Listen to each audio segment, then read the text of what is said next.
Gold, trusted gold buyers. మీరు తాకట్టు పెట్టిన బంగారాన్ని విడిపించి ఈ రోజు ఉన్న మార్కెట్ ధరకు కొనబడను.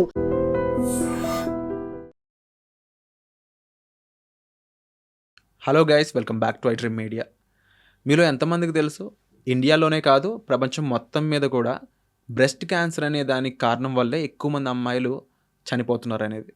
అండ్ ఈ బ్రెస్ట్ క్యాన్సర్ అనేది ఈ మధ్యకాలంలో దాదాపుగా 80% మెంబర్స్కి రీచ్ అవుతుంది అని చెప్పేసి. అయితే prevention is better than cure అనే విధంగా దీని ఎర్లీ స్టేజెస్లోకి మనం తెలుసుకొని డాక్టర్ని అప్రోచ్ అయితే దీన్ని చాలా వరకు ప్రివెంట్ చేయొచ్చు. అంతేకాకుండా ఈ బ్రెస్ట్ క్యాన్సర్ మీద రకరకాల అపోహలు అయితే ఉన్నాయి. అంటే జనరల్గా క్యాన్సర్ సెల్స్ ఉన్నాయి అన్నప్పుడు ఫాస్టింగ్ చేస్తే ఆ క్యాన్సర్ సెల్స్ని తినేస్తుంది బాడీ అన్నట్టు, ఇలా రకరకాల అపోహలు పెట్టుకొని ఓన్ డెసిషన్ తీసుకొని మనకి మనమే నష్టం చేసుకుంటూ ఉన్నాం. ఇలాంటి ఎన్నో విషయాల మీద మనకి ఈరోజు అవేర్నెస్ ఇవ్వబోతున్నారు డాక్టర్ రమ్య గారు ఫ్రమ్ కిమ్స్ హాస్పిటల్ కొండాపూర్ నుంచి, బ్రెస్ట్ క్యాన్సర్ స్పెషలిస్ట్. మ్యామ్తో మాట్లాడదాం, చాలా విషయాలు తెలుసుకుందాం. ఈ పాడ్కాస్ట్ చివరి వరకు చూడండి. Hi ma'am. Hi Virat. So breast cancer అనగానే ఇంకా ముందుకు వెళ్ళినట్లయితే ఈ క్యాన్సర్ అనేది ఒక ట్యూమర్ రూపంలో ఉంటుంది. ఆ ట్యూమర్ పెరిగి పెరిగి క్యాన్సర్ అవుతుంది అని అంటూ ఉంటారు కదా. అసలు ఈ ట్యూమర్ అంటే ఏంటి, ఆ ట్యూమర్ ఎందుకు పుడుతుంది, అది హోల్ బాడీ మొత్తాన్ని ఎలా ఇంపాక్ట్ చేస్తుంది అది? సో మన body is made up of tissues. అంటే మనకు రకరకాల అవయవాలు ఉన్నాయి, వాటిలో టిష్యూస్ ఉన్నాయి, టిష్యూస్లో కణాలు ఉన్నాయి. సో బేసిక్ బిల్డింగ్ బ్లాక్ మన బాడీలో కణాలు, సెల్స్ అంటాం ఇంగ్లీష్లో. సో ఈ సెల్స్ అన్నవి నార్మల్గా ఒక కంట్రోల్డ్ గ్రోత్ ప్యాటర్న్లో ఉండాలి. సో వాటి న్యాచురల్ ఏజింగ్ ప్రాసెస్ ఉంటుంది. కొన్నిటికి ఏజ్ అంటే లాంగ్ లైఫ్ ఉంటుంది, కొన్ని ఫ్రీక్వెంట్గా రీప్లేస్ అవుతూ ఉంటాయి. సో కొన్నిసార్లు ఏమవుతుందంటే ఈ సెల్స్ ఆ ప్రోగ్రామింగ్ నుంచి బయటకు వస్తాయి. అప్పుడు దే ఓవర్ గ్రో. అండ్ అప్పుడు ఆ ఓవర్ గ్రో అయినప్పుడు ఒక గ్రూప్ ఆఫ్ సెల్స్ ఫామ్ అవుతే దాన్ని ట్యూమర్ అంటాం. So tumours can be either non cancerous or cancerous. ఇలా ఓవర్ గ్రో అవడానికి గల కారణాలు ఏమై ఉంటాయి? సో చాలా రకరకాల కారణాలు ఉంటాయి. అంటే కొన్నిసార్లు ఆర్గాన్ని బట్టి సర్వైకల్ క్యాన్సర్కి యూజువలీ హ్యూమన్ ప్యాపిలోమా వైరస్ కారణం.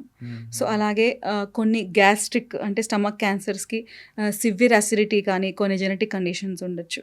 అలాగే బ్రెస్ట్ క్యాన్సర్లో మల్టిపుల్ రీజన్స్ చెప్తాం. సో కొన్ని జన్యుపరమైన అంటే జెనెటిక్ రీజన్స్, కొన్ని ఎక్స్టర్నల్ ఫ్యాక్టర్స్ అంటే environmental factors, hormonal factors, life style factors. So బ్రెస్ట్లో చాలా మటుకు మల్టిపుల్ ఫ్యాక్టర్స్ యొక్క ఇంపాక్ట్ ఉంటుంది. ఈ ట్యూమర్ అనేది అంటే ఈ సెల్స్ ఓవర్ సైజ్ అయ్యి ట్యూమర్ కింద ఫామ్ అవడానికి ఎన్ని రోజులు పడుతుంది, దాన్ని మనం తెలుసుకునే దానికి ఏదైనా సిమ్టమ్స్ ఉంటాయా? So actually different types of cancers different డ్యూరేషన్లో ఉంటాయి. కొన్ని స్లో గ్రోయింగ్ ట్యూమర్స్ నియర్లీ ఒక 2 to 3 years కిందటే మొదలయ్యి ఇప్పుడు మనకి ఒక గడ్డలాగా ఫామ్ అయ్యి సిమ్టమ్స్ కింద కనిపించవచ్చు. కొన్ని fast growing tumours, for example బ్రెస్ట్లో ట్రిపుల్ నెగటివ్ వెరైటీ అని ఉంటుంది. సో అది 6 months to 1 year లోపలే బిగిన్ అయ్యి then it will grow very fast. So duration అనేది అగైన్ బ్రెస్ట్లో అయితే సబ్ టైప్ మీద డిపెండ్ అవుతుంది. So symptoms and signs breast క్యాన్సర్లో చూసినట్టయితే మోస్ట్ కామన్గా మన ఇండియాలో పేషెంట్స్ వచ్చి ఆడవాళ్ళు గడ్డ చేతికి తగులుతుంది, మేము ఇలా స్నానం చేస్తుంటే సబ్బురుద్దుకున్నప్పుడు ఆ గడ్డ తాకిందని ఒకటి. రెండోది నిప్పుల నుంచి వాటర్ లాగా కానీ బ్లడ్ లాగా కానీ చూసారన్నది. ఇంకొకటి నిప్పులు లోపలికి వెళ్ళిపోవడం. సో అంటే పుట్టుకతో కొంతమందికి 2 నిప్పుల్స్ లోపలికి ఉంటాయి, దాన్ని ఇన్వర్టెడ్ నిప్పుల్స్ అంటాం. సో అది కాదు క్యాన్సర్కి లక్షణం. అప్పటిదాకా నార్మల్గానే ఉంటుంది, రీసెంట్గా వచ్చిన నిప్పుల్ లోపలికి వెళ్ళిపోతుంది. సో దీని నిప్పుల్ రిట్రాక్షన్ అంటాం, అది అవ్వచ్చు. కొంతమందికి పర్సిస్టెంట్గా ఒక ఏరియాలో రెడ్నెస్ ఉంటుంది, అంటే యాక్చువల్లీ లోపల ట్యూమర్ ఉంటుంది కానీ వాళ్ళకి చేతికి తాకేంత క్లియర్గా ఉండకపోవచ్చు ఆ లంప్. అది స్కిన్లో ఉన్న లింఫాటిక్స్ని బ్లాక్ చేసి ఒక ఏరియాలో thick and redness either of it ఏదైనా ప్రొడ్యూస్ చేయొచ్చు. కొన్నిసార్లు బాగా బ్రెస్ట్ పెద్దగా సైజులో ఉన్నప్పుడు కానీ, లేకపోతే ట్యూమర్ చిన్న సైజులో ఉండి చంకలోకి లింఫ్ నోడ్కి స్ప్రెడ్ అయింది అనుకోండి.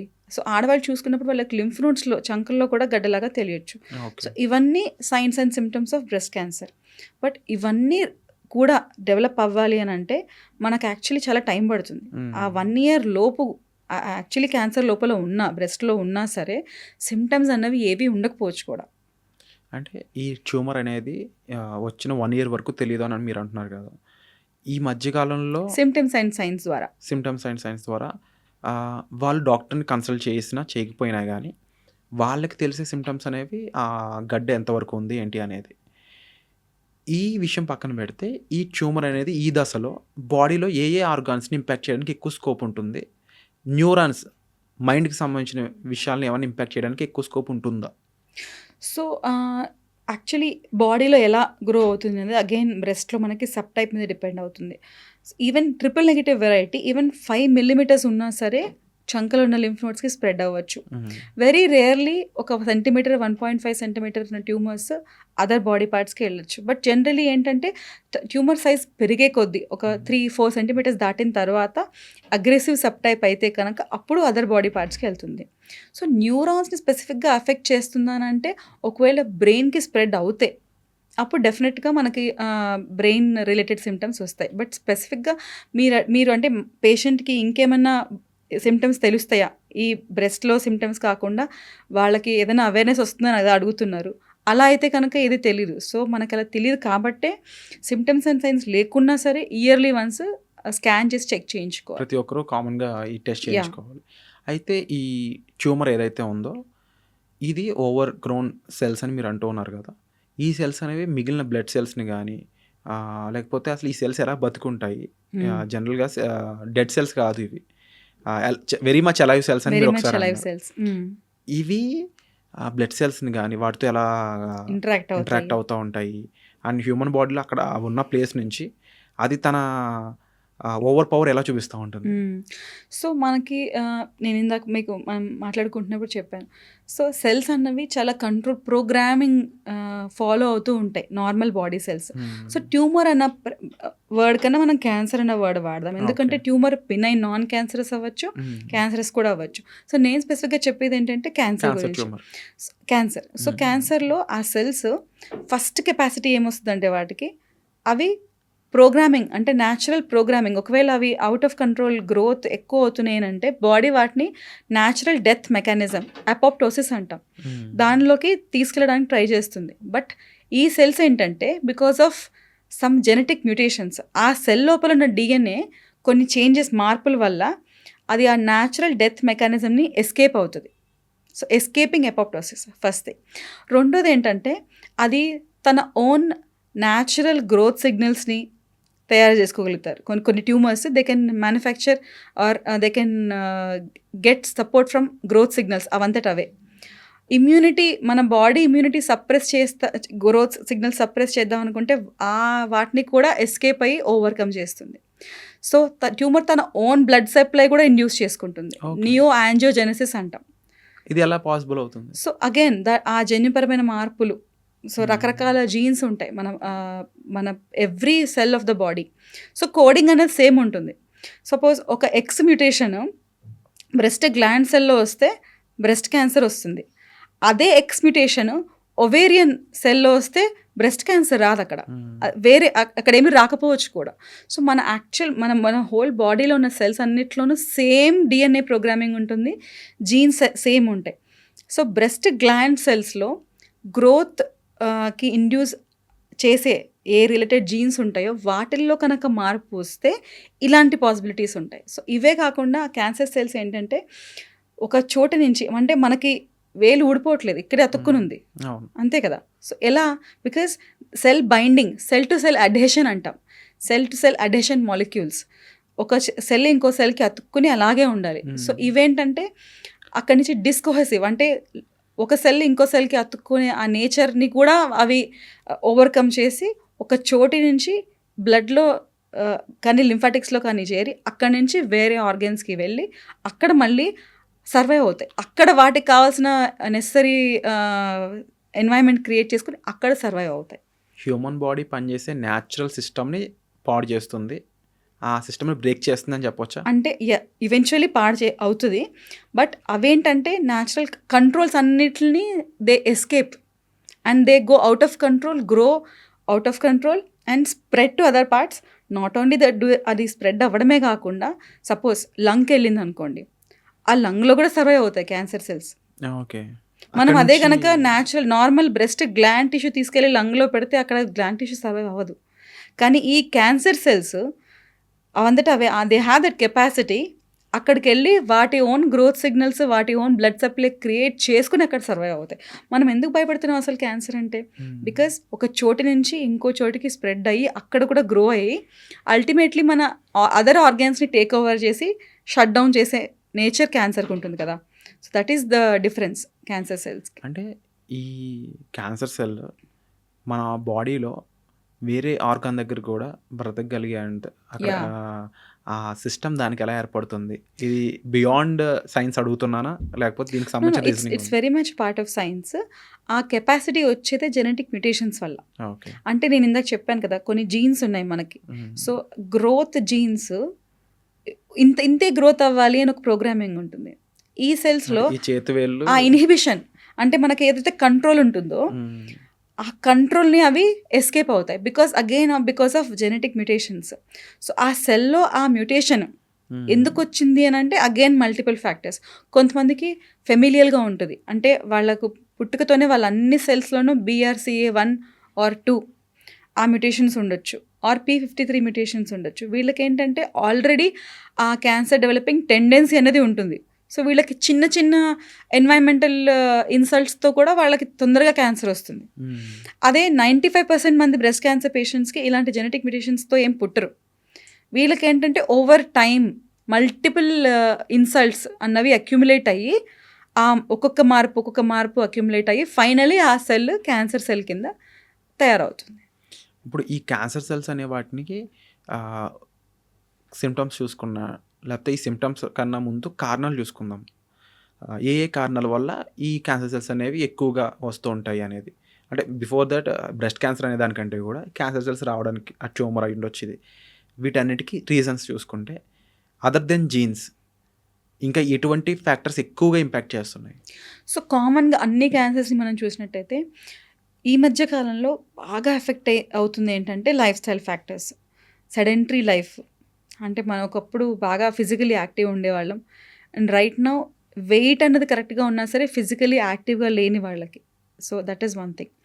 Obesity and overweight, so these are common factors. Alcoholism, smoking, especially for breast cancer. Hormonal factors ఏంటంటే అగైన్ నేను ఇందాక చెప్పాను కదా, బ్రెస్ట్ టిష్యూ అన్నది హార్మోనల్లీ రెస్పాన్సివ్ టిష్యూ. అంటే మన ఆడవాళ్ళకి పీరియడ్స్ స్టార్ట్ అయినప్పటి నుంచి పీరియడ్స్ ఎండ్ అయ్యే వరకు ప్రతి మంత్ సైకిల్లో హార్మోన్స్ పైకి కిందికి అవుతూ ఉంటాయి కదా. సో ఎలాగైతే యూట్రస్ ప్రెగ్నెన్సీకి ప్రిపేర్ అయ్యి ప్రెగ్నెన్సీ రాకపోతే ఆ ఎండోమెట్రియం షెడ్ అయిపోతుంది కదా పీరియడ్స్ రూపంలో. సో అలానే ఈవెన్ బ్రెస్ట్ కూడా ఎవ్రీ మంత్ పీరియడ్ స్టార్ట్ అయినప్పటి నుంచి ప్రెగ్నెన్సీకి ప్రిపేర్ అవుతుంది. ప్రెగ్నెన్సీ రాకపోతే ఆ మార్పులు ఏవైతే ఉన్నాయో రివర్స్ అయిపోతాయి. సో అలాంటి మార్పులు బ్రెస్ట్ టిష్యూలో కూడా ఎవ్రీ మంత్ జరుగుతాయి. సో మనకు తెలిసిందే కదా, మెన్స్ట్రువల్ సైకిల్లో 2 phases ఉంటాయి. So follicular phase and luteal phase. So follicular ఫేజ్లో మనం ఒకవేళ బ్రెస్ట్ని మైక్రోస్కోప్లో చూసి లూటియల్ ఫేజ్లో మైక్రోస్కోప్లో చూస్తే డిఫరెంట్గా కనిపిస్తాయి. ఓకే. సో అలా that means hormones effect breast tissue మీద కూడా వెరీ మచ్ దేర్. సో ఇలా హార్మోనల్ ఫ్యాక్టర్స్ వల్ల కూడా అంటే మెనార్కి ఆడపిల్లలకి ఈ మధ్య ముందే ఫస్ట్ పీరియడ్ స్టార్ట్ అయిపోతున్నాయి, ఎర్లీగా 8 years 9 years ఎర్లీగా స్టార్ట్ అవుతున్నాయి. ఒబేసిటీ వల్ల మెనోపాజ్ లేట్గా వస్తుంది. ఇన్ఫ్యాక్ట్ కొంతమంది ఏజింగ్ న్యాచురల్ యాంటీ ఏజింగ్ ఇట్లాంటివి అనుకుని చెప్పి అండ్ దెన్ మెనోపాజ్ అయిన తర్వాత కూడా హార్మోన్ రీప్లేస్మెంట్ థెరపీ తీసుకున్న వాటికి కూడా ఆ హార్మోన్స్ ఎఫెక్ట్ బ్రెస్ట్ మీద ఉంటుంది. సో లేట్ ఫస్ట్ ప్రెగ్నెన్సీ, మనకి ప్రెగ్నెన్సీలో వచ్చే ఆ హార్మోన్ కాంబినేషన్ బ్రెస్ట్ గ్లాండ్స్ని గ్రోత్ కంప్లీట్ చేస్తుంది. So last trimester of pregnancy అంటే మనకి 8th month 9th month వరకు కూడా బ్రెస్ట్ గ్రోత్ 80% అయి ఉంటుంది. ఫస్ట్ ప్రెగ్నెన్సీలో మనకి ఆ 8th 9th monthలో ఆ హార్మోనల్ ఎన్వైరన్మెంట్ అప్పుడు మాత్రమే బ్రెస్ట్ గ్లాండ్లో ఉన్న సెల్స్ మెచ్యూర్ అవుతాయి. సో అప్పటిదాకా నియర్లీ 80% గ్రోత్ ఎంతో కొంత ఇమ్మెచ్యూరిటీలో ఉంటాయి. ఆ ఇమ్మెచ్యూరిటీ ఉన్న cells they are more prone for cancers. So అందుకే ఎవరైతే పిల్లలు లేకుండా ఉంటారో, లేట్ ప్రెగ్నెన్సీ ఉంటుందో, పిల్లలకి పాలు ఉంటారో, సో వీళ్ళల్లో బ్రెస్ట్ క్యాన్సర్ మిగతా అంటే అవి ఉన్న వాళ్ళకన్నా లేని వాళ్ళకి ఎక్కువ క్యాన్సర్ చూస్తూ ఉంటాం. అంటే ఈ పాయింట్స్ అని విన్నప్పుడు ఏమనిపిస్తుంది నాకు అంటే ఏ కారణం చేత అయినా ఏ విధంగా అయినా కూడా బ్రెస్ట్ క్యాన్సర్ రావడానికి పాసిబిలిటీ ఎక్కువ ఉంది. చాలా పాసిబిలిటీస్ ఎక్కువ ఉన్న క్యాన్సర్ ఇదేమేమో అనిపిస్తూ ఉంది నాకు. అన్ని ట్యూమర్స్కి అలానే అంటే ఏదో ఒక ఫ్యాక్టర్స్ ఉంటాయి. For example cervical cancer. So ఒకప్పుడు ఒక 7-8 years back cancer cervix was the most common cancer in women in India. Okay. భారతదేశంలోను ప్లస్ డెవలపింగ్ కంట్రీస్, లో హ్యూమన్ డెవలప్మెంట్ ఇండెక్స్ ఉన్న కంట్రీస్లో హ్యూమన్ ప్యాపిలోమా వైరస్ ద్వారా వచ్చే cervical cancer used to be the most common cancer. So తర్వాత అయితే awareness పెరిగింది. మనం రెగ్యులర్గా ప్యాప్ స్మియర్స్ చేయడం వల్ల ముందే ప్రీ క్యాన్సర్ స్టేజ్లోను కనిపెట్టేసి అర్లీగా ట్రీట్మెంట్ చేయడం వల్ల ఆ క్యాన్సర్ ఇన్సిడెన్స్ అంటే నెంబర్ ఆఫ్ క్యాన్సర్స్ డిటెక్ట్ చేయడము ప్లస్ క్యాన్సర్ వల్ల డెత్ బాగా తగ్గిపోయాయి. బ్రెస్ట్ క్యాన్సర్ ఏ స్టేజ్లో ఉన్నప్పుడు ఎలాంటి రిఫ్లెక్సెస్ ఉంటాయి? లైక్ హెయిర్ మీద ఇంపాక్ట్, లేకపోతే ఐసైట్ మీద, లేకపోతే టేస్ట్ మీద?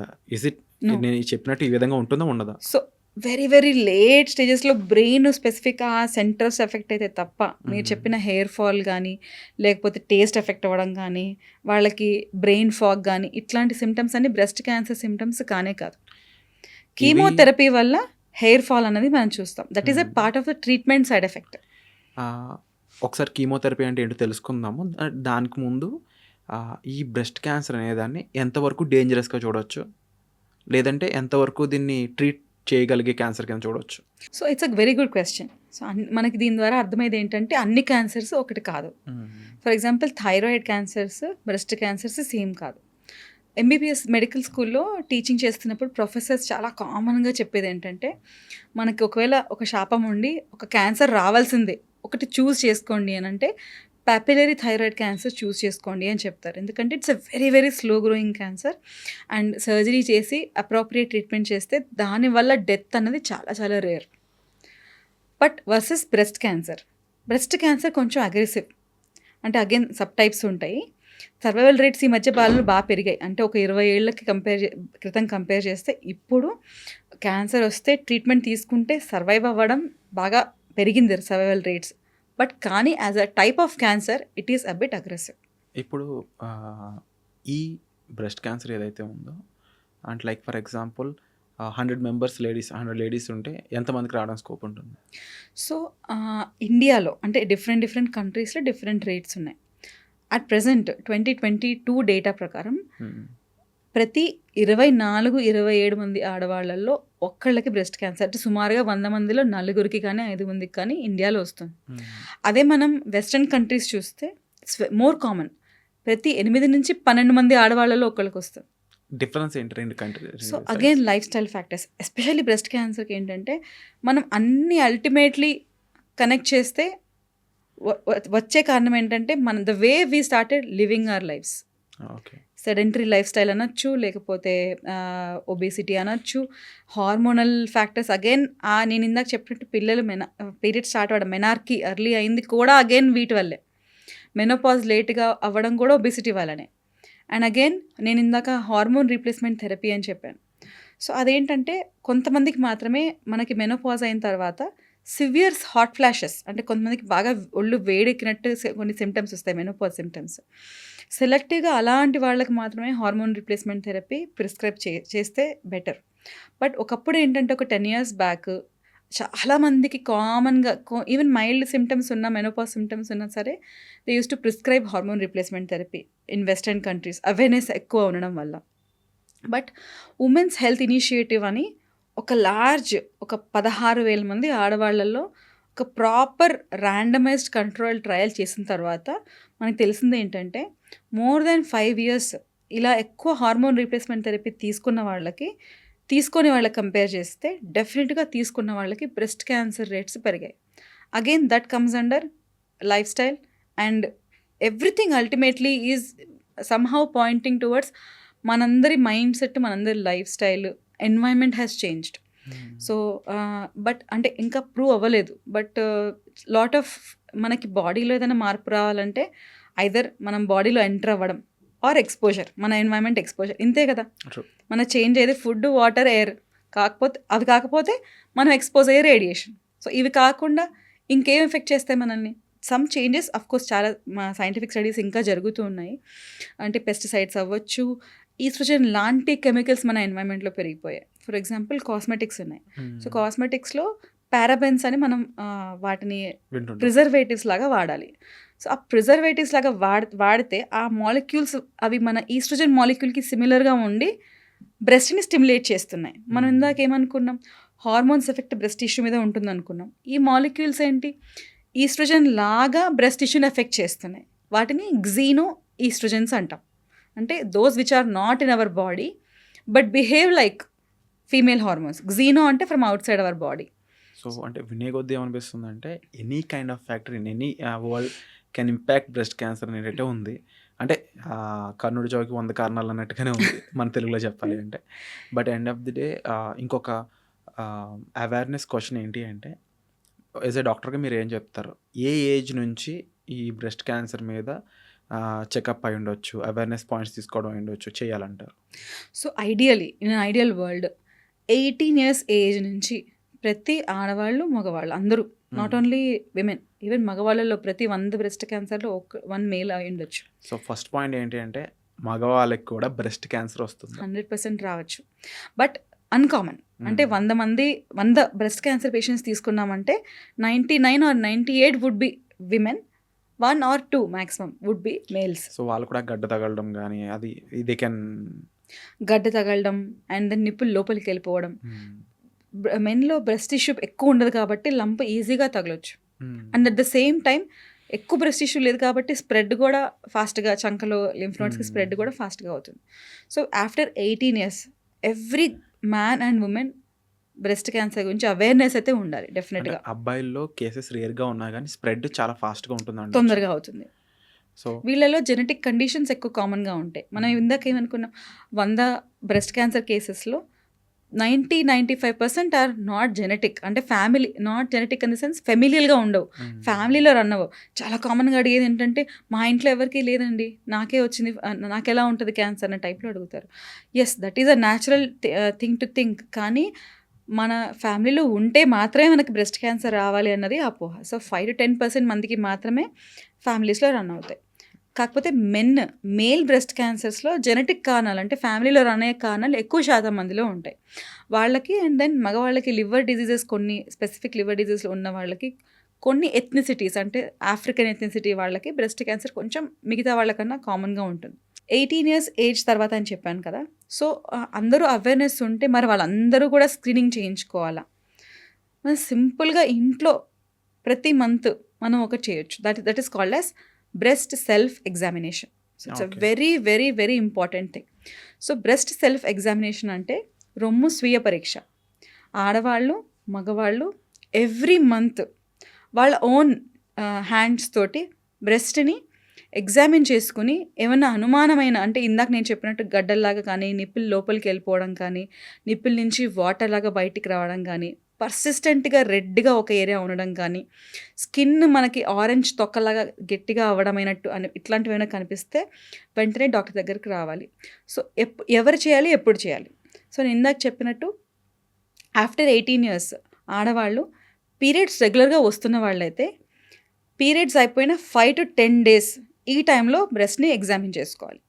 పీరియడ్స్ ఇర్రెగ్యులర్గా ఉన్నా, పీరియడ్స్ ఆగిపోయినా, లేకపోతే మగవాళ్ళైనా fixed day of every month, say for example నేను first Sunday of the month examine చేసుకుందాము అని డిసైడ్ అయిన తర్వాత, సో ప్రతి మంత్ గుర్తుపెట్టుకుని క్యాలెండర్లో రిమైండర్ పెట్టుకొని బ్రెస్ట్ ఎగ్జామిన్ చేసుకోవాలి. ఎందుకంటే ఇది ప్రాక్టీస్ చేయడం చాలా ఇంపార్టెంట్. మనకి నార్మల్ బ్రెస్ట్ ఎలా ఉంటేనే తెలిస్తేనే కదా ఏదైనా మార్పు ఉంటే ఏం మార్పు వచ్చిందో తెలుస్తుంది. సో వెరీ వెరీ ఇంపార్టెంట్, మనం నేర్చుకోవాల్సిన చాలా చాలా ఇంపార్టెంట్ థింగ్ అనమాట. 2 steps ఉంటాయి. ఫస్ట్ స్టెప్ ఏంటంటే అండ్రెస్ చేసుకుని అద్దం ముందు నుంచుని ఇన్స్పెక్షన్, అంటే మన కళ్ళతోటి ఫస్ట్ చూసుకోవాలి. 2 చేతులు కిందకి పెట్టుకొని ఒకసారి, 2 చేతులు మనకి షోల్డర్ అబవ్ లేపి ఒకసారి చూసుకోవాలి. సో ఇలాంటివి ఏమైనా గడ్డల్లా కనిపించడం కానీ, ఏమైనా మార్పులు ఇందాక నేను చెప్పినట్టు ఉంటే దెన్ వెంటనే బ్రెస్ట్ స్పెషలిస్ట్ దగ్గరికి రావాలి. సెకండ్ స్టెప్ ఏంటంటే పాల్పేషన్, అంటే మన చేతితోటి తడిమి చూసుకోవడం. ఇలా పట్టుకుని చూస్తే ప్రతిదీ గడ్డలాగే అనిపిస్తుంది, ఈవెన్ ఇక్కడ కూడా గడ్డలాగే అనిపిస్తుంది. అలా చేయకుండా రోల్ చేయాలి. ఈ ఫ్లాట్ ఆఫ్ ద ఫింగర్స్ తోటి బ్రెస్ట్ని ఇలా రోల్ చేసి చూడాలి. That is the correct way. So A area miss అవ్వకుండా ప్రాపర్గా సర్కిల్స్లో కానీ, లోపల నుంచి బయటకు కానీ, బయట నుంచి లోపలికి కానీ, బ్రెస్ట్ చంక, so 2, it will just hardly take 5 minutes to do.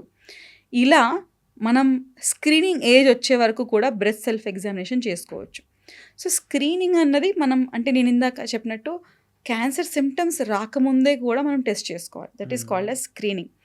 40 ఏళ్ళ లోపు ఉన్న ఆడవాళ్ళు అల్ట్రాసౌండ్ స్కాన్, 40 years దాటిన వాళ్ళు మ్యామోగ్రఫీ, ఈ టెస్ట్లు ఇయర్లీ వన్స్ చేయించుకోవడం ద్వారా సిమ్టమ్స్ అండ్ సైన్స్ రాకముందే కూడా చిన్న చిన్న 3 మిల్లీమీటర్స్ 5 మిల్లీమీటర్స్ సైజ్లో కూడా ఆర్ ఈవెన్ ప్రీ క్యాన్సరస్ మనకు అప్పుడప్పుడు కొన్ని మార్పులు తెలుస్తాయి మ్యామోగ్రఫీలో. అలా కనుక్కున్నట్టు అయితే we will save lot of effort, psychological impact, money, అలా చాలా బెనిఫిట్ ఉంటుంది పేషెంట్స్కి.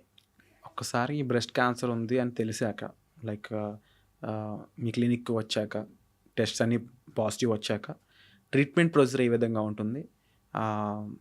నేను టైప్ అనేది చెప్పడం లేదు, జనరల్గా బ్రెస్ట్ క్యాన్సర్కి జనరల్గా ఎలా ప్రొసీజర్ స్టార్ట్ అవుతుంది అండ్ ఏమేమి ఉంటాయి అందులో స్టెప్స్? సో మనకి treatable stages, stage 1, 2, 3 curable stage, not treatable, curable stage. Stage 4 is not curable, అంటే మనం పేషెంట్ని ఎప్పటికీ క్యాన్సర్ ఫ్రీ చేయలేకపోవచ్చు. ఎక్సెప్షన్స్ ఉన్నాయి 1-2, బట్ యూజువలీ స్టేజ్ 1 to 3 ఉన్న వాళ్ళకి surgery is the most important thing. Surgery కాకుండా సిస్టమిక్ థెరపీ అంటాం, అంటే మన బ్లడ్లో ఆ మందు ఇవ్వడం. So that can be chemotherapy or hormonal therapy or immunotherapy or targeted therapy. So again ఈ టైప్స్ ఆఫ్ ఏ కీమోథెరపీ ఇవ్వాలి, అసలు కీమోథెరపీ అవసరమా లేదా అన్నది స్టేజ్ టైప్ మీద డిపెండ్ అవుతుంది. సో బ్రెస్ట్ కన్జర్వేషన్ సర్జరీ అంటే మొత్తం రొమ్ము తీయకుండా ఓన్లీ గడ్డ విత్ మార్జిన్స్ తీసిన వాళ్ళకి రేడియేషన్ కంపల్సరీ ఇవ్వాలి. అలాగే లింఫ్ నోడ్స్కి ఎవరికైతే స్ప్రెడ్ ఉంటుందో వాళ్ళకు కూడా రేడియేషన్ థెరపీ అవసరం వస్తుంది. సో ఇవి కాకుండా మనకి ఇవి క్యూరబుల్ స్టేజ్లో ఉన్న వాళ్ళకి ఇచ్చే ట్రీట్మెంట్స్. Surgery compulsory. కొన్నిసార్లు కీమోథెరపీ అవసరం అనుకున్నప్పుడు సర్జరీ కన్నా ముందే ఇస్తాం, కొన్నిసార్లు సర్జరీ తర్వాత ఇస్తాం. సో చాలాసార్లు కీమోథెరపీ అవసరం ఉంటే కనుక సర్జరీ కన్నా ముందే ఫస్ట్ కీమోథెరపీ ఇచ్చి దాని తర్వాత సర్జరీ చేయడం జరుగుతుంది. సో ఒకసారి కీమోథెరపీ అంటే ఏంటో తెలుసుకుందాం, ఎందుకంటే చాలాసార్లు క్యాన్సర్ పేషెంట్స్ నుంచి అండ్ దానికి సంబంధించిన డాక్టర్స్ నుంచి వినే మాట ఈ కీమోథెరపీ వెరీ కామన్లీ యూస్డ్ టర్మ్లా నాకు అనిపిస్తూ ఉంటుంది. సో ఒకసారి ఆడియన్స్ కోసం కీమోథెరపీ అంటే ఏంటి, ప్రొసీజర్ ఏముంటుంది, అది జనరల్గా ఓరల్గా ఉంటుందా, ఎలా ఉంటుంది? సో కీమోథెరపీ అనగానే అందరికీ భయం. ఫస్ట్ కీమో అంటే కెమికల్, థెరపీ అంటే treatment. So we are treating cancer with chemicals. Intention ఏంటి? To kill the cancer cells. Suppose kill చేయలేము, వాటిని చంపేయలేము అని అంటే అట్లీస్ట్ వాటి గ్రోత్ రేట్ తగ్గించగలగాలి. Cytostatic, cytotoxic. Okay. So chemotherapy ఇది ఐదర్ ఇంజెక్షన్స్ రూపంలో కానీ, మోస్ట్ కామన్లీ ఇంజెక్షన్స్ రూపంలోనే ఉంటుంది. స్టేజ్ 4లో ఉన్న వాళ్ళకి కొన్నిసార్లు ట్యాబ్లెట్స్ రూపంలో ఇవ్వడం జరుగుతుంది. సో ఇంజెక్షన్స్ ఇచ్చినప్పుడు మనం డైరెక్ట్గా మనం వెయిన్స్లో ఆ కీమోథెరపీ డ్రగ్ ఇంజెక్ట్ చేస్తాం కదా. సో అవి బాడీలో ఉన్న ప్రతి ఆర్గన్లో ఎక్కడెక్కడైతే క్యాన్సర్ సెల్స్ ఉన్నాయో వాటిని చంపేయడానికి మనం ఇచ్చే మెడిసిన్స్ అన్నమాట. సో మనకు సపోజ్ బ్యాక్టీరియల్ ఫీవర్ వచ్చింది అనుకోండి, సో బ్యాక్టీరియా వల్ల ఇన్ఫెక్షన్ వచ్చి ఫీవర్ వచ్చింది. సో మనం ఒక యాంటీబయాటిక్ స్టార్ట్ చేస్తాం. యాంటీబయోటిక్ అంటే బ్యాక్టీరియాకి అగెన్స్ట్గా వర్క్ చేసేది. సో మనకి యాంటీబయాటిక్ వర్క్ అవుతుందంటే మనకి ఏం తెలియాలి బాడీలో? Better feeling better. Suppose fever ఉందంటే ఫీవర్ తగ్గాలి కదా. సో సపోజ్ తగ్గట్లేదు అంటే మనం ఏం చేస్తాం? యాంటీబయాటిక్ చేంజ్ చేస్తాం. సేమ్ థింగ్ క్యాన్సర్ సెల్స్ కూడా పలానా సబ్ టైప్, పలానా స్టేజ్ని బట్టి ఈ పర్టికులర్ కీమోథెరపీ రెజిమెన్ అన్నది ఉంటుంది. సో బ్యాక్టీరియా ఎలాగైతే ఆ పర్టికులర్ యాంటీబయాటిక్కి రెసిస్టెంట్ ఉండొచ్చో, ఈవెన్ క్యాన్సర్ సెల్స్ కూడా కీమోథెరపీకి రెసిస్టెంట్ ఉండొచ్చు. అంటే నేను కీమోథెరపీ తీసుకున్నానండి, అయినా కూడా నాకు మళ్ళీ ఇంకేదో బాడీ పార్ట్లో వచ్చింది అని అంటే because those cells have become resistant to this particular treatment. మనం సర్జరీ కన్నా ముందే కనుక కీమోథెరపీ ఇవ్వగలిగితే ఆ పర్టికులర్ కీమోథెరపీ వర్క్ అవుతూ ఉంటే మనకి బాడీలో అదర్ ఆర్గాన్స్లో పెట్ స్కాన్ చేసి చూసుకుంటాం, ఇంకెక్కడా లేదు అన్నప్పుడు మాత్రమే క్యూరేటివ్ ఇంటెన్షన్తో ట్రీట్మెంట్ చేస్తాం. సో రెస్పాన్స్ అవుతుందా లేదా అని తెలుసుకునే పద్ధతే నియో అడ్జువెంట్ కీమోథెరపీ. అంటే అది వర్క్ అవుతే మిగతా చోట్ల ఎలాగైతే తగ్గాలో అలా బ్రెస్ట్లో కూడా ట్యూమర్ మాయమైపోతూ వస్తుంది మెల్లగా. After once we finish the regiment చాలామందికి కంప్లీట్ రెస్పాన్స్ అంటాం. అది వర్క్ అవుతే కనుక కంప్లీట్గా ట్యూమర్ మనకి చేతికి తగలకుండా, ఈవెన్ ఆపరేషన్ చేసిన తర్వాత మైక్రోస్కోప్లో కూడా తెలియకుండా అవ్వాలి. అలా కాకుండా రెస్పాండ్ అవ్వట్లేదు అని అంటే మనకి బ్రెస్ట్లో కూడా ప్రైమరీ ట్యూమర్ తగ్గకుండా ఉంటుందన్నమాట. అలాంటప్పుడు సెకండ్ లైన్ రెజిమెన్ అవసరమని తెలుసుకోవాలి. ఆర్ వెంటనే కీమోథెరపీ వర్క్ అవ్వట్లేదు కాబట్టి ఇమీడియట్గా సర్జరీ చేసి దాన్ని తీసేయాల్సి ఉంటుంది. అంటే ఇప్పుడు ఇదంతా కూడా ఒక క్లినికల్ ట్రయల్ లాగా నాకు అనిపిస్తుంది. ఎందుకు అంటే ఎవ్రీ పేషెంట్కి అది డిఫర్ అవుతూ ఉంది.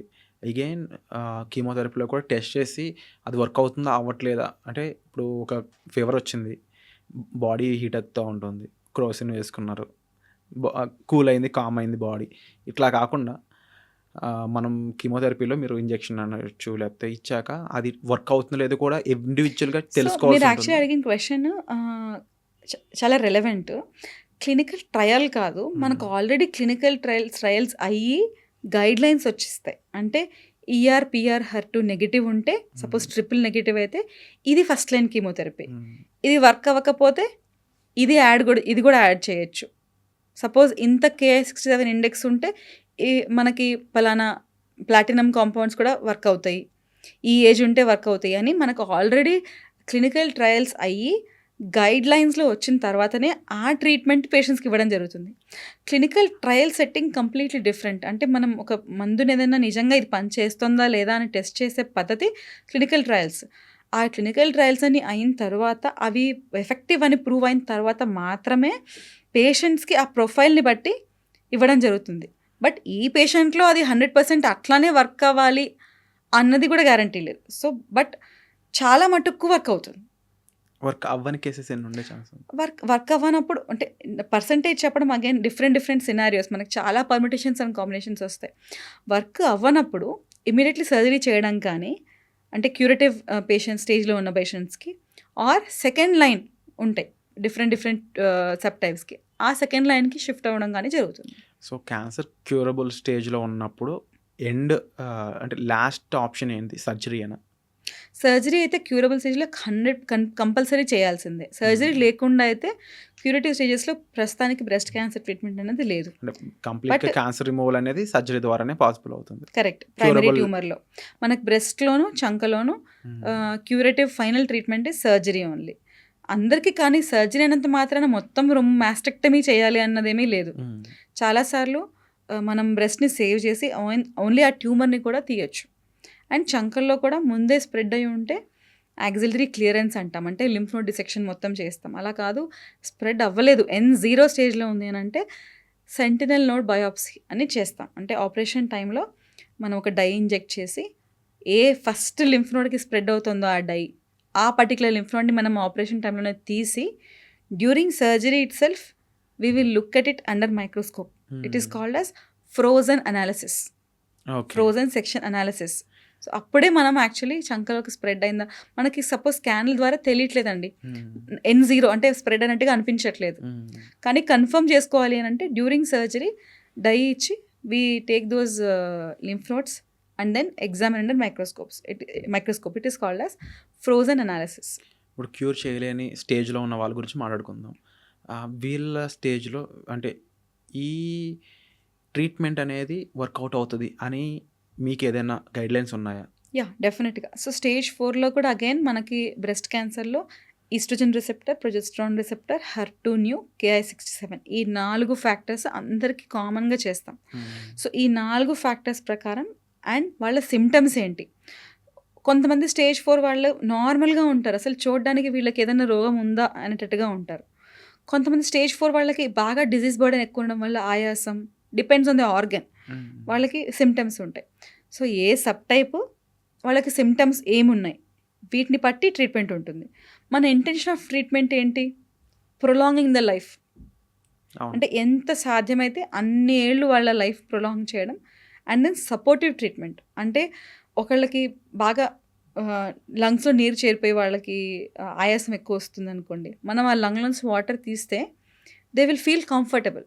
So as long as they live వాళ్ళ లైఫ్ కంఫర్టబుల్గా చేయడము and as much as possible వాళ్ళ లైఫ్ ప్రొలాంగ్ చేయడం. Because every added year, every added month is beneficial for the patient as well as their family. ఎందుకంటే cancer diagnosis ఎమోషనల్గా చాలా drain చేస్తుంది పర్సన్ని, ఫ్యామిలీని. చాలాసార్లు అన్ఎక్స్పెక్టెడ్గా, అంటే ముసలి వాళ్ళలో కాకుండా, అంటే ఎల్డర్లీ ఏజ్ అలా కాకుండా, ఈవెన్ ద యావరేజ్ ఏజ్, నేను చూసే యావరేజ్ ఏజ్ 35 to 40 మధ్యలో ఉన్న ఆడవాళ్ళని మేము కిమ్స్ కొండాపూర్ హాస్పిటల్లో చాలా కామన్గా ట్రీట్ చేస్తున్నాం. సో ఇమాజిన్ ఒక lady who Hess just started being independent and working in office, ఆవిడకి చిన్న పిల్లలు ఉంటారు, వాళ్ళకి క్యాన్సర్ డయాగ్నోసిస్ అన్నది ఆ టైంలో ఎన్ని రకాలుగా ఇంపాక్ట్ చేస్తుంది. సో చిన్న పిల్లలు ఉంటారు కొన్నిసార్లు ఆ పిల్లలకి ఈవెన్ అర్థం చేసుకోవడానికి even if their mother lives for another 5 years it is very much beneficial big for those kids. So stage 4లో పేషెంట్స్ మరి క్యూర్ చేయలేం కదా, ఎందుకు ట్రీట్ చేయాలి అని అంటే no, it is very much important. So as much as possible life prolong చేయాలి వాళ్ళకి. ఇలా లాస్ట్ స్టేజ్లో ఉన్న వాళ్ళని త్రోట్ ట్రీట్మెంట్ ఎంతకాలం జాగ్రత్తగా చూసుకోవచ్చు, లేదంటే హ్యాపీగా హెల్తీగా చూడడానికి స్కోప్ ఉంటుంది, దానికంటూ స్పెసిఫిక్ పీరియడ్ ఏమన్నా ఉందా, లేదంటే it depends on the depends on person? Patient to patient, again subtype. It can be minimum 2 years up to 5 years. Even hormone positive tumours నేను I have seen during my training almost 10-12 years వాళ్ళు బోన్స్లో spread అయిన వాళ్ళు ఇంకా ఏమీ symptoms లేకుండా normal life lead చేసిన వాళ్ళు నేను చాలామందిని చూశాను. అవేంటంటే చాలా slow growing ER positive, hormone positive subtypes అనమాట. అంటే ట్యూమర్ ఎప్పటి నుంచో వాళ్ళకు ఉండింది and then that has spread to bones spread అయ్యాక వాళ్ళకి డయాగ్నోజ్ అయింది. అప్పటి నుంచి వాళ్ళు హార్మోన్ థెరపీ తీసుకుంటున్నప్పుడు they are still alive. So I have, but that is a little bit rare. So usually 2 to 5 years 6 years ఇలా మనం లైఫ్ ప్రొలాంగ్ చేయొచ్చు. ఈ బ్రెస్ట్ క్యాన్సర్ అనేది ఇన్ కేస్ బ్రెయిన్కి ఆర్ బోన్కి రీచ్ అయితే అప్పుడు సిచ్యువేషన్ ఏంటి, అది ఎండ్ గేమ్ అనొచ్చా దాన్ని? ఇంకా సో దాన్ని స్టేజ్ 4 అంటాం. అంటే బ్రెస్ట్ కాకుండా చంకలో లింఫ్ నోడ్స్ కాకుండా, సో మన బ్రెస్ట్కి lymph nodal draining area axilla అంటే అండర్ ఆర్మ్పిట్ లింఫ్ నోడ్స్, ఈ 2 ఏరియాస్ కాకుండా అగైన్ ఇంటర్నల్ మెమరీ నోడ్స్ ఉంటాయి, అవి కాకుండా ఇంకెక్కడికి స్ప్రెడ్ అయినా దాన్ని ఆటోమేటిక్గా మనం స్టేజ్ 4 అంటాం. కొన్ని ER positive tumours limited bone less than 3 bone ఏరియాస్కి వెళ్తే అవి curable, stage 4 but curable, very very very very few. But ఇవి కాకుండా లంగ్స్కి వెళ్ళినా, మల్టిపుల్ బోన్స్కి వెళ్ళినా, అంటే మోర్ దాన్ 3 బోన్ సైడ్స్కి వెళ్ళినా, ఈఆర్ నెగిటివ్ ట్యూమర్స్ బోన్స్కి వెళ్ళినా, లంగ్స్కి వెళ్ళినా, ఇంకెక్కడ కడుపులో లివర్కి వెళ్ళినా, ఎక్కడికి వెళ్ళినా సరే ఇట్ బికమ్స్ స్టేజ్ 4. అది it's not curable in general. Ma'am, ఇప్పటి వరకు ఇన్ని క్వశ్చన్స్ నేను అడగడానికి మెయిన్ రీజన్ ఏంటి అంటే ఈ ట్రీట్మెంట్ అయి ఉండొచ్చు, సిమ్టమ్స్ అయి ఉండొచ్చు, దానికి ముందు అసలు ఈ ట్యూమర్ గురించి, ఆ ట్యూమర్లో అంటే సెల్స్ ఏంటి, ఇవన్నీ ఇంత సైంటిఫిక్ ప్రొసీజర్ దగ్గర నుంచి కామన్ క్వశ్చన్స్ ఇవన్నీ అడగడానికి మెయిన్ రీజన్. రీసెంట్గా నేను బ్రెస్ట్ క్యాన్సర్ గురించి వింటున్న కొన్ని స్టేట్మెంట్స్ అన్నమాట. ఏంటి అంటే బ్రెస్ట్ క్యాన్సర్ సంబంధించి నేను ఇంటర్మీడియట్ ఫాస్టింగ్ చేసి తగ్గించుకున్నాను, ఫాస్టింగ్ చేస్తే క్యాన్సర్ సెల్స్ని కూడా తినేస్తుంది బాడీ, ఇలాంటి స్టేట్మెంట్స్ ఉన్నప్పుడు మరి డాక్టర్స్ ఏంటి బ్రెస్ట్ క్యాన్సర్ గురించి ఎంత అవేర్నెస్ ఎందుకు క్రియేట్ చేస్తానని డౌట్ వచ్చింది. దానివల్లే దీంట్లో ఉన్న సైన్స్ ఏంటి, ప్రొసీజర్ ఏంటి, హ్యూమన్ ఎనాటమీ ఎలా ఉంటుంది, ఇవన్నీ తెలుసుకున్నా. బట్ మీరు చెప్పండి, ఇప్పుడు ఈ స్టేట్మెంట్ మీకు ఎలా అనిపిస్తుంది? ఇంటర్మీడియట్ ఫాస్టింగ్తో బ్రెస్ట్ క్యాన్సర్ పోతుందా? సో మనందరం మనుషులం. సో ఒక పర్సన్ సాఫ్ట్వేర్ చదువుకుని, అంటే ఆ పర్టికులర్ కంప్యూటర్ సైన్స్ చదువుకుని హీఈస్ డూయింగ్ సాఫ్ట్వేర్ ఇంజనీర్గా తన వర్క్ చేస్తున్నారు. అలా డాక్టర్స్ ఏంటంటే they have studied the scientific data, అంటే మనకు ప్రాపర్గా tested medicines. So breast cancer ఒకప్పుడు if you see like 50-60 years back breast cancer వస్తే ఓవరీస్ తీసేస్తే వర్క్ అవుతుంది అని they found out. Okay, ovaries తీసేస్తే ఎందుకు కొన్ని ట్యూమర్స్లో వర్క్ అవుతుంది, కొన్ని ట్యూమర్స్లో వర్క్ అవ్వట్లేదు. అలా ఇన్క్విజిటివ్గా స్టార్ట్ అయ్యి ఓకే ఓవరీ నుంచి హార్మోన్స్ వస్తున్నాయి, హార్మోన్స్ వల్ల బ్రెస్ట్ క్యాన్సర్ పెరుగుతుంది అండ్ దెన్ వీటి వల్ల అని ప్రాపర్గా ట్రయల్ సెట్టింగ్స్లో సైంటిఫిక్ స్టడీస్ ప్రూవ్ చేస్తే then it comes into guidelines. So extensive studies అయిన తర్వాత మనకి this is the best possible treatment in this scenario అన్నది మనకి మనుషులకి తెలిసింది. సో యాజ్ మెడికల్ ప్రొఫెషనల్స్ ఏదైనా గైడ్ లైన్స్లో ఉండి ఆర్ ప్రాపర్ సైంటిఫిక్ స్టడీస్లో ఉంటే తప్ప I don't believe that anything else is the cure. అంటే ట్రీట్మెంట్ తీసుకోకుండా నేను ఇంటర్మిటెంట్ ఫాస్టింగ్ చేసి క్యూర్ చేసుకున్నాను అంటే అబ్సల్యూట్లీ ట్రాష్. అంటే దీని మీద కూడా ఒక సైంటిఫిక్ రీసెర్చ్ జరిగి అసలు ఏం జరుగుతుంది ఆ టైంలో అబ్జర్వ్ చేసి దాని మీద కొన్ని స్టడీస్ ఇవన్నీ వచ్చాక దెన్ ఒక పాసిబుల్ యాంగిల్ ఏంటంటే ఇంటర్మిటెంట్ ఫాస్టింగ్ చేసి సపోజ్ ఆ పర్సన్కి వెయిట్ లాస్ అయింది అని అంటే డెఫినెట్గా మన బాడీలో హార్మోనల్ మిల్యూ అంటే హార్మోనల్ ఎన్వైరన్మెంట్ మారుతుంది. Treatment works in their favour versus people who don't probably lose weight. అంతేగాని so I'm not born with knowledge, but as per my understanding, if someone has put out a statement that నేను intermittent fasting చేసి నా క్యాన్సర్ని cure చేసుకున్నాను అని అంటే, either it is trash, they are lying, or probably it was never a cancer. So treatment తీసుకుంటున్నప్పుడు intermediate fasting ఎంతవరకు help అవుతుంది అంటారు? సో అగైన్ ఇవన్నీ కూడా ఏంటంటే కీమోథెరపీ కానీ సర్జరీ కానీ అండ్ దెన్ రేడియేషన్ ఇలాంటప్పుడు మనకి సెల్స్ బాగా టర్న్ ఓవర్ ఉంటుంది. అంటే కొన్ని సెల్స్ చనిపోవడం, నార్మల్ సెల్స్ కూడా కొన్ని ఎఫెక్ట్ అయ్యి డ్యామేజ్ అయ్యి అవి రికవర్ అవ్వాలి. సో ఈ టైంలో ప్రాపర్ డయట్ మెయింటైన్ చేయడం, హై ప్రోటీన్ డయట్ మెయింటైన్ చేయడం చాలా ఇంపార్టెంట్.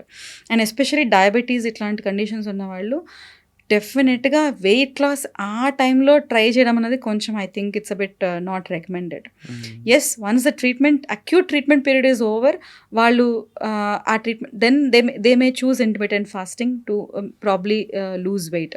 అంతేగాని డ్యూరింగ్ ద ట్రీట్మెంట్ నేను వెయిట్ లాస్ అవుతాను అనుకోవడం, I think each person it should be different and definitely they should consult their surgeon or physician who is treating to try such things.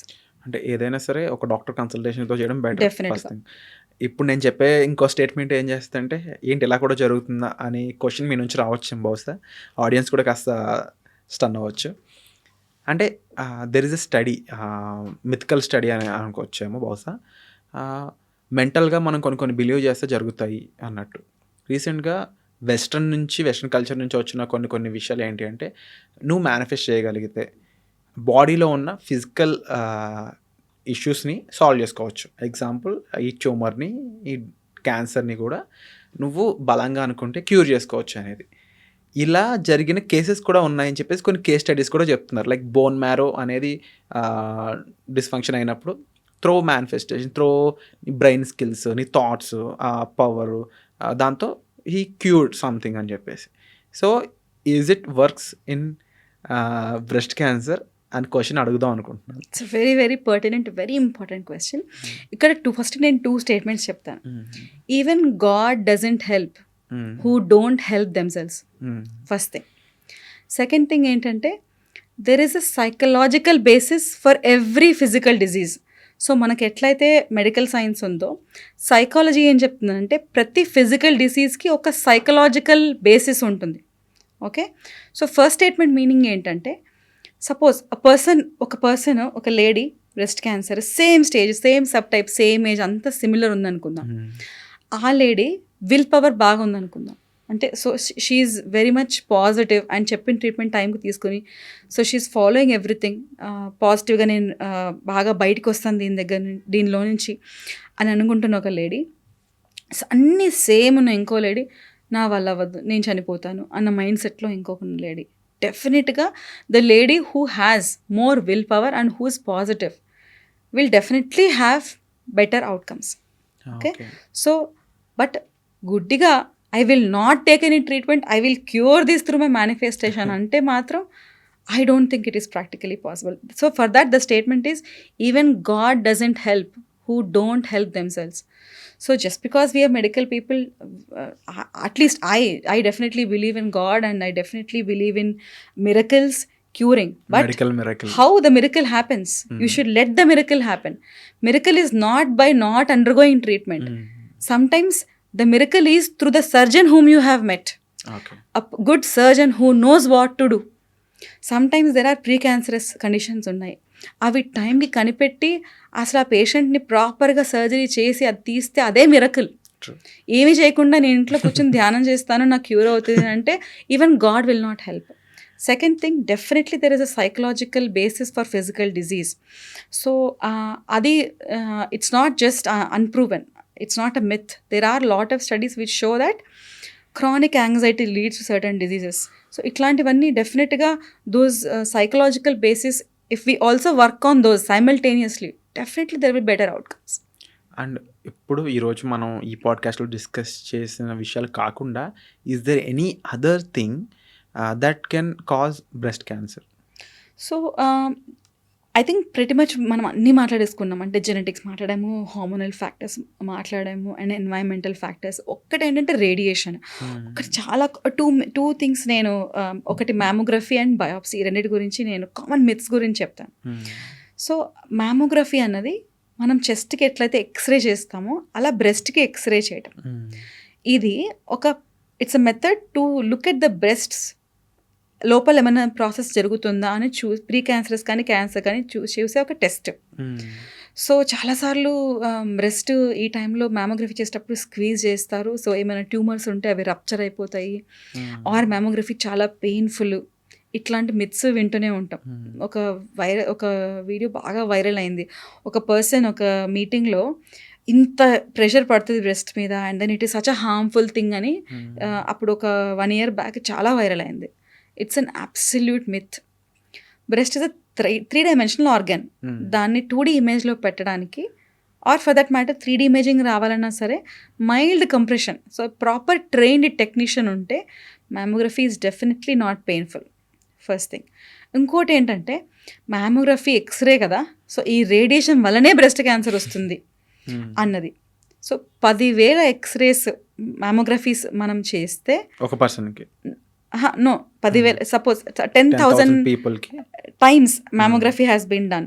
So పర్సన్కి 10,000 mammographies ఎప్పుడు అయ్యే ఛాన్సే లేదు. Definitely for every 10,000 mammographies done suppose yearly once చేస్తే the attributable risk అంటాం, అంటే the amount of cancer that can be attributed because of the radiation of mammography is hardly 9 to maximum people have seen it is up to 20-30%. అంతే. అది కూడా 10,000 మ్యామోగ్రఫీస్లో 9 to 10, that to little bit of the risk is attributed to the radiation because of mammography. కానీ benefit ఎంత? సుమారుగా 1,000 to 1,500 breast cancer detect చేసాం. అంతమందిని చనిపోకుండా వాళ్ళకి కాపాడగలిగిన టెస్ట్ అది మ్యామోగ్రఫీ. సో ఇది other than this one, biopsy అనే దాని గురించి ఎక్కువ వింటూ ఉంటాము. అండ్ చాలామంది బయోప్సీ గురించి మాట్లాడినప్పుడు చాలా ఎమోషనల్ అయిపోతూ ఉంటారు. బయోప్సీ అనగానే cancer.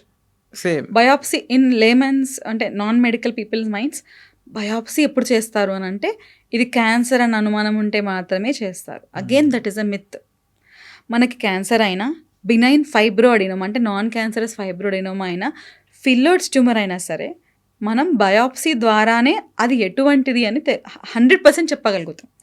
So clinical history examination అంటే మనం వాళ్ళని క్వశ్చన్స్ అడగడం, ఎన్ని రోజుల నుంచి ఉంది, ఏంటి, చేతికి ఎలా తాగుతుంది దాన్ని బట్టి, ప్లస్ అల్ట్రాసౌండ్ మ్యామోగ్రఫీని బట్టి, ఎంఆర్ఐని బట్టి ఇది క్యాన్సర్ అవ్వచ్చు అవ్వకపోవచ్చు అని సుమారుగా ఒక 90-95% వరకు చెప్పగలుగుతాం.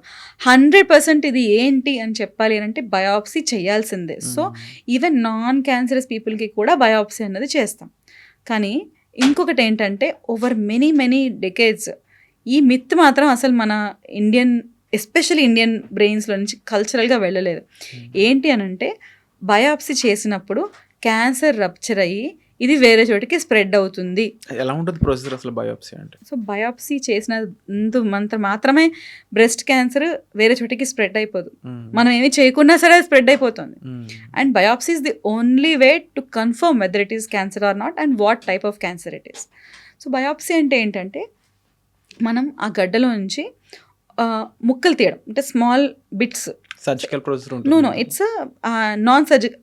బేసిక్గా ఒక చిన్న 5 mm ఇన్సిషన్ ఇచ్చి ఆఫీస్లోనే చేస్తాం. అంటే అల్ట్రాసౌండ్ రూమ్లో కానీ, చిన్నగా ఉంటే అల్ట్రాసౌండ్ స్కాన్ గైడెడ్ దాని ద్వారా కానీ, బాగా పెద్దగా ఉంటే బ్లైండ్గా కూడా చేయొచ్చు. ఒక 5 mm లోకల్ అనస్థీసియా ఇచ్చి 5 mm చిన్న కట్టించి బయోప్సీ గన్స్ ఉంటాయి, ఆ గన్ తోటి చిన్న బిట్స్ తీసేస్తే విత్ ఇన్ 3 days ఆ స్కిన్ ఏరియా మనకి హీల్ అవ్వడం స్టార్ట్ అయిపోతుంది. ఆ బిట్స్ అన్నవి మైక్రోస్కోప్లో చూస్తే మనకు అది ఎటువంటిది అన్న విషయం తెలుస్తుంది. సో బయోప్సీ వల్ల క్యాన్సర్ స్ప్రెడ్ అవుతుంది అన్నది మిత్. బయోప్సీ చేయకుండా మనం అసలు ప్రూవ్ చేయలేం. మెయిన్ పాయింట్ కొన్ని ఇంటర్వ్యూస్ చూసినప్పుడు నాకు అనిపించేది ఏంటంటే బయోప్సీ అనగానే చాలా ఎమోషనల్ అవ్వడం వాళ్ళు. ప్రతిసారి నేను బయోప్సీకి వెళ్ళినప్పుడు ఆ ప్రొసీజర్ అండర్గోన్ అయినప్పుడు అని చెప్పేసి వాళ్ళు చెప్తున్నప్పుడు చాలా సర్జికల్ ప్రొసీజర్ ఏమైనా ఇన్వాల్వ్ అన్నిసార్లు బయోప్సీ అవ్వదండి. అంటే వాళ్ళు చెప్తున్న పాయింట్స్లో ఇది కొంచెం పెయిన్ఫుల్ ప్రొసీజర్ అని డౌట్ వస్తూ ఉంటుంది. Is it true? No, breast biopsy అన్నది అన్లెస్ కొన్ని రేర్ సిచ్యువేషన్స్లో స్కిన్ ఇన్ఫిల్ట్రేషన్ ఉన్నా, మజిల్ ఇన్ఫిల్ట్రేషన్ ఉన్నా అప్పుడు రేర్గా కొంతమందికి పెయిన్ రావచ్చు. కానీ బయోప్సీ ప్రొసీజర్లో అదర్వైజ్ ఇట్స్ మనం లోకల్ అనస్థీసియా, స్కిన్ సెన్సేషన్ ఉంటుంది, స్కిన్ సెన్సేషన్ బ్లాక్ చేయడానికి లోకల్ అనస్థీసియా, అక్కడే మత్తుమంది ఇవ్వడం స్కిన్ దగ్గర, and then only cut is made and then అక్కడి నుంచి బయాప్సీ తీస్తాం. బ్రెస్ట్ లోపల ఇట్ ఈస్ నాట్ మనకి సొమాటిక్ సెన్సేషన్ అనేది ఉండదు. సో అన్లెస్ మజిల్కి అతుక్కుపోయి ఆర్ స్కిన్కి బాగా అతుక్కుపోయి ఉండి అది కదిలినప్పుడు పెయిన్ వస్తే తప్ప బయాప్సీ చేయడం వల్ల అనేది 90-95% మందికి పెయిన్ రాదు. ఓకే. సో ఓవరాల్గా బ్రెస్ట్ క్యాన్సర్ మీద అవేర్నెస్ పాయింట్స్ అనేవి చాలామందికి రీచ్ అవుతున్నాయి ఇప్పుడు. అండ్ ఇక్కడ మెయిన్గా ఓవరాల్ ప్లాట్ మొత్తం ఏంటి అంటే దీని మీద అవేర్నెస్ వెళ్ళి ప్రతి ఒక్కరు కూడా వీళ్ళనంత వరకు హ్యాపీ సేఫ్ లైఫ్ లివ్ చేయాలనేది. సో ఈ పాడ్కాస్ట్ ఫైనల్ స్టేట్మెంట్గా ఆడియన్స్కి ఏం చెప్తారు, ముఖ్యంగా ఉమెన్కి? సో బీ బ్రెస్ట్ అవేర్ అంటాను. అంటే ఏంటంటే బ్రెస్ట్లో ఏం డిసీజ్ వస్తాయి, బ్రెస్ట్ క్యాన్సర్ సిమ్టమ్స్ ఏంటి, స్క్రీనింగ్ ఎప్పుడు చేసుకోవాలి, ఈ అవేర్నెస్ అన్నది నన్ను అడిగితే స్కూల్ కరిక్యులంలోనే పెట్టేసేయాలి. Because it's become so common. ఎలాగైతే మనం డయాబెటీస్ గురించి ఈవెన్ పిల్లలకు కూడా ఈ మధ్య చాలామంది తెలుసు, డయాబెటీస్ గురించి, బీపీ గురించి, హార్ట్ ప్రాబ్లమ్స్ గురించి, హార్ట్ అటాక్ గురించి ఎలాగైతే మనం ఫ్రీగా మాట్లాడుకోగలుగుతున్నామో బ్రెస్ట్ ప్రాబ్లమ్స్ గురించి కూడా అంతే ఎక్స్టెన్సివ్గా, అంతే ఫ్రీగా మాట్లాడగలగాలి.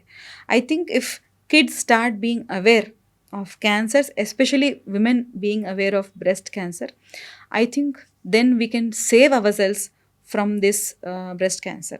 One more thing is early detection saves lives. So ఎంత త్వరగా మనం దీన్ని కనిపెట్టగలిగితే అంత మనకు బెనిఫిట్ ఉంటుంది. So it's very very important to detect these cancers in a very early stage. And thank you so much ma'am to creating for ఒక better సొసైటీకి సంబంధించి మీరు వర్క్ చేస్తూ ఉన్నారు. అండ్ డెఫినెట్లీ మీరున్న ఫీల్డ్ అలాంటిది, దాని థీమ్ అలాంటిది. And we are proud of you. Thank you a lot. And thank you so much. Thank you. Sir, one life lesson what medicine has taught you. Whatever you can do without expecting. But I really believe మన positive attitude ఉంటేనే మనం ఏదైనా సాధించగలం. గట్ని మనం కరెక్ట్గా deal చేసినట్లయితే అది మనకి పాజిటివ్ హార్మోన్స్ని రిలీజ్ చేస్తుంది. షుగర్ వచ్చిన వాళ్ళ పరిస్థితి ఏంటి? పొట్ట దగ్గర పెరిగితే దాన్ని ఆండ్రాయిడ్ అంటారు, ఆండ్రాయిడ్ ఫోన్ కదా. అసలు థాట్స్ ఎందుకు వస్తాయి? బ్రెయిన్ డెడ్ అంటే దానికి ప్రపంచం అంతా కూడా కొన్ని నిర్దిష్టమైనటువంటి లక్షణాలు ఉన్నాయి. మానసికంగా ధైర్యంగా ఉంటే క్యాన్సర్ జయించవచ్చు. You are a doctor for a cause, sir. అంతే. వాళ్ళకి వచ్చిన ఆదాయం కాకుండా ఫ్రీ సర్వీస్ ఎంతమందికో చేస్తారు.